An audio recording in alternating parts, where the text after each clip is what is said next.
Hi friends, ഇന്ന് നമുക്ക് കപ്പ മസാല ഉണ്ടാക്കാം. അതിനായി വലിയൊരു കപ്പ ഇവിടുന്ന് മാർക്കറ്റിൽ നിന്ന് വാങ്ങിച്ചിട്ടുണ്ട്. ഇത് നമുക്ക് കട്ട് ചെയ്ത് ചെറിയ പീസാക്കി എടുക്കണം. പിന്നെ ഈ കപ്പ മസാല ഉണ്ടാക്കുന്നതിന് ആവശ്യമുള്ള മറ്റു സാധനങ്ങൾ: വലിയ സവാള അരിഞ്ഞത്, ഒരു ചെറിയ തക്കാളി അരിഞ്ഞത്, 2 തണ്ട് കറിവേപ്പില,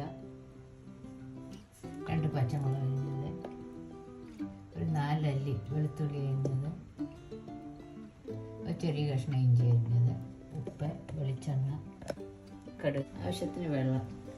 കപ്പയെല്ലാം ഞാൻ ചെറിയ പീസാക്കി എടുത്തിട്ടുണ്ട്. ഇത് നമുക്ക് അരിഞ്ഞത് ചെറിയ പീസാക്കി എടുക്കാം. ഇതിലേക്ക് കുറച്ച് മഞ്ഞൾപ്പൊടി, മുളക് പൊടി, ഗരം മസാല, കുരുമുളക് പൊടി ഇത്രയും കൂടെ ചേർക്കണം. കപ്പയെല്ലാം ഞാൻ അരിഞ്ഞ് വെച്ചിട്ടുണ്ട്. ഇതിലേക്ക് നമുക്ക് കുറച്ച് വെള്ളം ഒഴിക്കാം. അതിലേക്ക് 1/4 ടീസ്പൂൺ മഞ്ഞൾപ്പൊടി, 1/2 ടീസ്പൂൺ ഉപ്പ് ചേർത്ത് നമുക്ക് ഒരു സ്റ്റൗ കത്തിച്ച് അടച്ചു വെച്ച് നമുക്ക് ഇതൊന്ന് വേവിച്ചെടുക്കാം. ഇത് വേവുന്ന സമയം കൊണ്ട് നമുക്ക് മസാല തയ്യാറാക്കാം. ഒരു കടായി അടുപ്പിൽ വെച്ച് സ്റ്റൗ കത്തിച്ച് കടായി ചൂടാകുമ്പോൾ നമുക്ക് കുറച്ച് വെളിച്ചെണ്ണ ഒഴിക്കാം. ഏകദേശം 1 ടേബിൾ സ്പൂൺ വെളിച്ചെണ്ണ ചൂടാക്കാം. ചൂടായ എണ്ണയിലേക്ക് 1/2 ടീസ്പൂൺ കടുക് പൊട്ടിക്കാം. അതിലേക്ക് ഇഞ്ചി, വെളുത്തുള്ളി, പച്ചമുളക് എന്നിവ ചെറുതായി ഒന്ന് വാടുമ്പോൾ ഒരു 2 കറിവേപ്പില ചേർക്കാം. അതിലേക്ക് നമുക്ക് അരിഞ്ഞു വെച്ചിരിക്കുന്ന സവാള ചേർക്കാം. ഉള്ളി ചേർത്ത് ഒന്ന് വഴറ്റാം. സവാളയിലേക്ക് നമുക്ക് 1/4 ടീസ്പൂൺ ഉപ്പും കൂടെ ചേർക്കാം.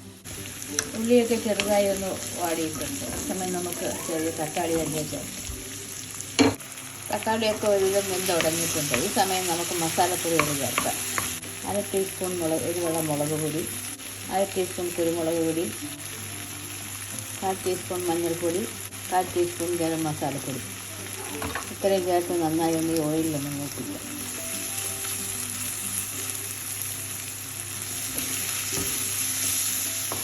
ചെറിയ ഫ്ലെയിമിലെല്ലാം ഒന്ന് മൂക്കട്ടെ. കപ്പയൊക്കെ ചെറുതായി വെന്തിട്ടുണ്ട്. കുറച്ച് വെള്ളം കൂടെ വറ്റാനുണ്ട്.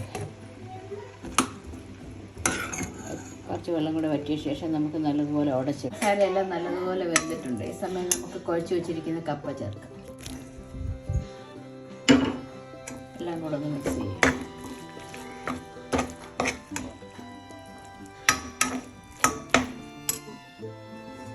ലാസ്റ്റ് കുറച്ച് മല്ലിയിലയും